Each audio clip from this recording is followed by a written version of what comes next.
नमस्कार जय श्री राम साथियों, आप सभी साथियों का हमारे YouTube चैनल में स्वागत वंदन आभार। साथियों, क्या खूब कहा है किसी ने, दिल किताब से लगाना दोस्तों, अगर बेवफा हुई तो काबिल बनाकर छोड़ेगी। जी हाँ दोस्तों, ठुकरा दिया जिन्होंने मुझे, मेरा वक्त देखकर कसम खाता हूँ ऐसा वक्त लाऊंगा कि मिलना पड़ेगा मुझसे वक्त लेकर। जी हाँ साथियों, मेहनत करिए, सफलता अवश्य मिलेगी। मेहनत करने का समय है, जज्बा और जुनून के साथ मेहनत करते रहिए। साथियों, हम डेली 20 क्वेश्चन डिस्कस करते हैं। आज भी हम प्रश्न नंबर 22 से अगले 20 क्वेश्चन डिस्कस करेंगे। जी हाँ साथियों, आपके सामने है एसएससी जीडी इंपॉर्टेंट 20 प्रश्न। डेली हम 20 क्वेश्चन की सीरीज कर रहे हैं। बहुत ही इंपॉर्टेंट प्रश्नों का संग्रह आपको डेली लगातार मिल रहा है। जी हाँ साथियों, आपके सामने है ये प्रश्न, रामानुज के अनुयायियों को क्या कहा जाता है। आज हम रैपिड फायर करने वाले, इन डिटेल आज की क्लास में नहीं मिलेगी। आपको डायरेक्टली क्वेश्चन मिलेंगे, ऑप्शन मिलेंगे, आपको ऑप्शन बताना है। और बाकी की क्लास में मैंने डेली में क्वेश्चन का एनालिसिस भी दिया है, मतलब बकायदा आपको ऑप्शन को भी इन डिटेल दिया है। ठीक है साथियों, लेकिन आज अपन रैपिड फायर करेंगे। फटाफट आपको आंसर देना है, कौन सा आंसर हो सकता है किस प्रश्न का। ठीक है, रामानुज के अनुयायियों को क्या कहा जाता है। जी हाँ साथियों, रामानुज के अनुयायियों को क्या कहा जाता है। ऑप्शन ए शैव, ऑप्शन बी वैष्णव, या ऑप्शन सी अद्वैतवादी, या ऑप्शन डी अवधूत। तो रामानुज के अनुयायियों को हम लोग क्या कहते हैं, रामानुज के अनुयायियों को हम लोग वैष्णव कहते हैं। जी हाँ साथियों, क्या कहते हैं, रामानुज के अनुयायियों को हम लोग वैष्णव कहते हैं। तो ये भी ध्यान देना है, रामानुज के अनुयायियों को वैष्णव कहा जाता है। चलिए चलते अगले प्रश्न पर। अगला प्रश्न आपके सामने, भक्ति आंदोलन का प्रारंभ किया गया था। जी हाँ साथियों, भक्ति आंदोलन का प्रारंभ किया गया था आलवर संतों द्वारा, या सूफी संतों द्वारा, या सूरदास द्वारा, या तुलसीदास द्वारा। तो जो भक्ति आंदोलन का प्रारंभ किया गया था वह अलवार संतों द्वारा किया गया था। जी हाँ साथियों, भक्ति आंदोलन का जो प्रारंभ था वह अलवर संतों द्वारा किया गया था। तो ऑप्शन इसका राइट आंसर हो जाएगा, भक्ति आंदोलन का प्रारंभ अलवर संतों द्वारा किया गया था। अगले प्रश्न की तरफ चलते हैं। अगला प्रश्न आपके सामने, अंग्रेजी शासनकाल में भारत का कौन सा क्षेत्र अफीम उत्पादन हेतु प्रसिद्ध था। जी हाँ साथियों, अंग्रेजी शासनकाल में भारत का कौन सा जो क्षेत्र था वह अफीम उत्पादन हेतु प्रसिद्ध था। Option A Bihar, option B दक्षिण भारत, option C Gujarat, option D Assam. तो अंग्रेजी शासनकाल में भारत का कौन सा क्षेत्र अफीम हेतु प्रसिद्ध था। तो इसका राइट आंसर हो जाएगा, अंग्रेजी शासनकाल में भारत का जो क्षेत्र प्रसिद्ध था अफीम हेतु वह हो जाएगा बिहार। जी हाँ, अफीम के लिए बिहार प्रसिद्ध था, तो ध्यान रखना है ऑप्शन ए इसका राइट आंसर हो जाएगा। अफीम के लिए कौन सा राज्य प्रसिद्ध था, बिहार राज्य प्रसिद्ध था। अगले प्रश्न की तरफ चलते हैं। अगला प्रश्न आपके सामने, काकोरी ट्रेन डकैती 1925 में किसके द्वारा आयोजित की गई थी। 5 फरवरी 1925 को काकोरी ट्रेन डकैती 1925 में किसके द्वारा आयोजित की गई थी। स्वराज पार्टी, भारतीय राष्ट्रीय कांग्रेस पार्टी, या अनुशीलन समिति, या Hindustan Republican association. Kakori train डकैती 1925 में जो आयोजित की गई थी वह हिंदुस्तान रिपब्लिकन एसोसिएशन के द्वारा आयोजित की गई थी, जिसके अध्यक्ष भगत सिंह और चंद्रशेखर आजाद हुआ करते थे। जी हाँ, काकोरी ट्रेन डकैती 1925 किसके द्वारा आयोजित की गई थी, हिंदुस्तान रिपब्लिकन एसोसिएशन के द्वारा आयोजित की गई थी। ऑप्शन डी इसका राइट आंसर हो जाएगा। शिमला का सन्यासी के नाम से कौन विख्यात है। जी हाँ, शिमला का सन्यासी के नाम से कौन विख्यात है, लॉर्ड रिपन, ए ओ ह्यूम, या लॉर्ड वेवल, या जॉन स्ट्रेची। तो ध्यान रखना है साथियों, जो शिमला का सन्यासी के नाम से कौन विख्यात है तो उसका राइट आंसर हो जाएगा, शिमला का सन्यासी हम लोग किसे कहते हैं, ए ओ ह्यूम को शिमला का सन्यासी कहते हैं। जी हाँ साथियों, ए ओ ह्यूम को शिमला का सन्यासी बोला जाता है, ए ओ ह्यूम को शिमला का सन्यासी कहा जाता है। अगले प्रश्न की तरफ चलते हैं। अगला प्रश्न आपके सामने, रानी लक्ष्मीबाई को अंतिम युद्ध में किसका सामना करना पड़ा था। जी हाँ साथियों, रानी लक्ष्मीबाई को अंतिम युद्ध में किसका सामना करना पड़ा था, ह्यूरोज, गफ, नील, या हैवलॉक। साथियों, रानी लक्ष्मीबाई का अंतिम युद्ध में जो सामना हुआ था वह कैप्टन ह्यूरोज से हुआ था। जी हाँ, ऑप्शन इसका राइट आंसर हो जाएगा, कैप्टन ह्यूरोज का सामना रानी लक्ष्मीबाई से हुआ था। अगले प्रश्न की तरफ चलते हैं। पुराणों का अध्ययन करने वाले प्रथम मुसलमान कौन थे। जी हाँ साथियों, पुराणों का अध्ययन करने वाले प्रथम मुसलमान कौन थे। Option A Abul Fazal, option B Abdul Qadir Badayuni, या ऑप्शन सी अलबरूनी, या ऑप्शन डी दारा शिको। साथियों ध्यान रखना, पुराणों का जो अध्ययन करने वाले प्रथम मुसलमान कौन थे, उनका नाम हो जाएगा अलबरूनी प्रथम मुसलमान थे जिन्होंने पुराणों का अध्ययन किया था। ठीक है, ध्यान रखना है साथियों। अगले प्रश्न की तरफ चलते, खजुराहो का मंदिर स्थापित है। जी हाँ साथियों, खजुराहो का मंदिर स्थापित है बौद्ध धर्म, हिंदू धर्म, या ऑप्शन सी हिंदू और जैन धर्म, या ऑप्शन डी जैन धर्म। साथियों, जो खजुराहो का मंदिर है वह हिंदू धर्म और जैन धर्म दोनों के लिए स्थापित किया गया है। हिंदू धर्म और जैन धर्म दोनों धर्म के मंदिर उसमें, ये भी ध्यान रखना है। अगले प्रश्न की तरफ चलते हैं साथियों, सबसे प्राचीन एवं प्रामाणिक पुराण कौन सा है। जी हाँ साथियों, सबसे प्राचीन एवं प्रामाणिक पुराण कौन सा है? वायु पुराण, विष्णु पुराण या भागवत पुराण या हो जाएगा मत्स्य पुराण। पुराणों की संख्या 18 मानी गई है।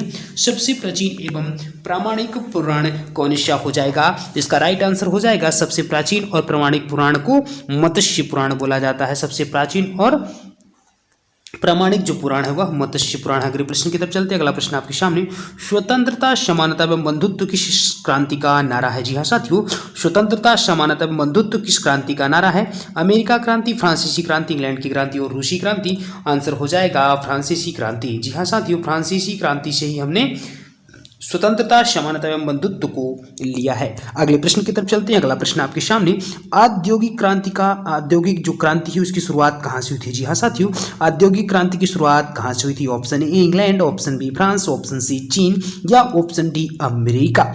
तो साथियों ध्यान रखना, औद्योगिक जो क्रांति की शुरुआत हुई थी वह किस देश से हुई थी? तो औद्योगिक क्रांति की शुरुआत इंग्लैंड से हुई थी। जी हाँ साथियों, औद्योगिक क्रांति की शुरुआत इंग्लैंड से हुई थी। ऑप्शन इसका राइट आंसर हो जाएगा। अगले प्रश्न की तरफ चलते हैं। अगला प्रश्न आपके सामने, सर्वप्रथम किसने 1857 के विद्रोह को भारत का प्रथम स्वतंत्रता संग्राम कहा था? जी हाँ साथियों, सर्वप्रथम किसने 1857 के विद्रोह को भारत का प्रथम स्वतंत्रता संग्राम कहा था? क्या हो जाएगा? Option A RC. Majumdar, option B VD. Savarkar, option C Bipin Chandrapal या option D sir John Lawrence. तो साथियों सर्वप्रथम 1857 के विद्रोह को प्रथम स्वतंत्रता संग्राम कहने वाले जो व्यक्ति थे वह थे वी.डी. सावरकर, जिन्होंने 1857 के संग्राम को भारत का प्रथम स्वतंत्रता संग्राम कहा था। वो कौन थे?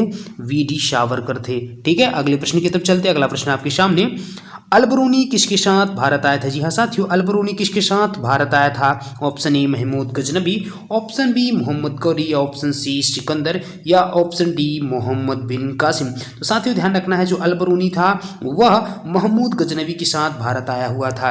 अलबरूनी किसके साथ भारत आया हुआ था? मोहम्मद गजनबी के साथ भारत आया हुआ था। ऑप्शन इसका राइट आंसर हो जाएगा। अगले प्रश्न की तरफ चलते हैं। सती प्रथा का अंत किस गवर्नर जनरल ने किया था? जी हाँ साथियों, सती प्रथा का अंत जो है किस गवर्नर जनरल ने किया था? लॉर्ड ऑकलैंड, लॉर्ड कैनिंग या लॉर्ड विलियम बेटिंग या लॉर्ड हार्डिंग। तो ऑप्शन सी इसका राइट आंसर हो जाएगा। साथियों सती प्रथा का अंत करने वाले कौन गवर्नर थे? Lord William Bentinck. और सती प्रथा में हमारे समाज सेवक कौन थे? राजा राम मोहन राय थे। ये भी आपको ध्यान रखना है। अगले प्रश्न की तरफ चलते हैं। ऑप्शन सी इसका राइट आंसर हो जाएगा। लॉर्ड विलियम बेटिंग सती प्रथा को अंत करने वाले व्यक्ति थे। मैं ही राज्य हूं और मेरे शब्द ही कानून है, यह किसका कथन है साथियों? जी हाँ साथियों, मैं ही राज्य हूं और मेरे शब्द ही कानून है, यह कथन किसका कथन है? ऑप्शन ए मैटरनिक का, ऑप्शन बी लुई 14वां का या ऑप्शन सी नेपोलियन का या ऑप्शन डी लुई 16वां का। साथियों मैं ही राज्य हूं और मेरे शब्द ही कानून है, यह कथन लुई 14वां का था। जी हाँ साथियों, लुई 14वां का ये कथन था। अगले प्रश्न की तरफ चलते हैं। अगला प्रश्न आपके सामने, पंडित राम प्रसाद बिस्मिल को किस जेल में फांसी दी गई थी? जी हाँ साथियों, पंडित राम प्रसाद जो बिस्मिल थे उनको किस जेल में फांसी दी गई थी? Option A Gorakhpur, option B Varanasi, option C Gonda या ऑप्शन डी फैजाबाद। तो पंडित राम प्रसाद बिस्मिल को फांसी दी गई थी, उस जेल का नाम था गोरखपुर जेल में पंडित राम प्रसाद बिस्मिल को फांसी दी गई थी। ऑप्शन ए इसका राइट आंसर हो जाएगा। गोरखपुर की जेल में राम प्रसाद बिस्मिल को फांसी दी गई थी। अगले प्रश्न की तरफ चलते हैं। अगला प्रश्न आपके सामने, तंबाकू के प्रयोग पर प्रतिबंध किस मुगल शासक ने लगाया था? जी हाँ साथियों, तंबाकू के प्रयोग पर प्रतिबंध किस मुगल शासक ने लगाया था? बाबर, अकबर, जहांगीर या औरंगजेब। तंबाकू का प्रयोग भारत में सबसे पहले पुर्तगालियों ने किया था। पुर्तगालियों की ही देन तंबाकू है। इसका उत्तर क्या हो जाएगा? तंबाकू के प्रयोग पर प्रतिबंध किस मुगल शासक ने लगाया था? Option A Babar, option B Akbar, option C Jahangir या ऑप्शन डी औरंगजेब। तो राइट आंसर हो जाएगा तंबाकू के प्रयोग पर प्रतिबंध लगाने वाला पहला मुगल शासक जहांगीर हुआ करता था। जी हाँ साथियों, तंबाकू पर प्रतिबंध लगाने वाला पहला मुगल शासक जहांगीर था। अगले प्रश्न की तरफ चलते हैं। अगला प्रश्न आपके सामने, फ्रांसीसी क्रांति का अग्रदूत किसे माना जाता है? जी हाँ साथियों, फ्रांसीसी क्रांति का अग्रदूत किसे माना जाता है? रूसो, नेपोलियन, वेलेथियर या गैरिबाल्डी को। तो साथियों ध्यान रखना है, फ्रांसीसी क्रांति का अग्रदूत रूसो को माना जाता है। जी हाँ साथियों, फ्रांसीसी क्रांति का अग्रदूत रूसो को माना जाता है। ऑप्शन ए इसका राइट आंसर हो जाएगा। रूसो को फ्रांसीसी क्रांति का अग्रदूत माना जाता है। अकबरनामा के लेखक कौन है? जी हाँ साथियों, अकबरनामा के लेखक कौन है? Option A Akbar, option B Abul Fazal, या ऑप्शन सी गुलबदन बेगम, या ऑप्शन डी जहांगीर। तो अकबरनामा के जो लेखक हैं वह अबुल फजल हो जाएंगे। जी हाँ, अकबरनामा के लेखक अबुल फजल हैं। ऑप्शन बी इसका राइट आंसर हो जाएगा। जी हाँ साथियों, अगले प्रश्न की तरफ चलते हैं। राष्ट्रीय रक्षा अकादमी का आदर्श वाक्य क्या है? जी हाँ साथियों, राष्ट्रीय रक्षा अकादमी का आदर्श वाक्य क्या है? Option A country before me, या option B non stop service, या option C service before self, या option D service for nation. साथियों, राष्ट्रीय रक्षा अकादमी का जो आदर्श वाक्य है वह कौन क्या है? Service before self. क्या है? सर्विस बिफोर सेल्फ इसका राइट आंसर हो जाएगा। अगले प्रश्न की तरफ चलते हैं। अगला प्रश्न आपके सामने, राष्ट्रीय राजमार्ग 1 किसे जोड़ता है? राष्ट्रीय राजमार्ग जो 1 है किसे जोड़ता है? दिल्ली कोलकाता, आगरा मुंबई, या दिल्ली अमृतसर, या कोलकाता पेशावर। साथियों ध्यान रखना है, राष्ट्रीय राजमार्ग 1 जोड़ने का काम किसे करता है? जो इसका राइट आंसर क्या हो जाएगा? दिल्ली अमृतसर के लिए जो है राष्ट्रीय राजमार्ग 1 निर्धारित किया गया था। साथियों ये थे आज के 20 प्रश्न। यदि आपको वीडियो अच्छी लगी हो तो हमारे चैनल को लाइक, सब्सक्राइब और शेयर जरूर करिएगा। Thanks for watching this video. जय जय श्री राम।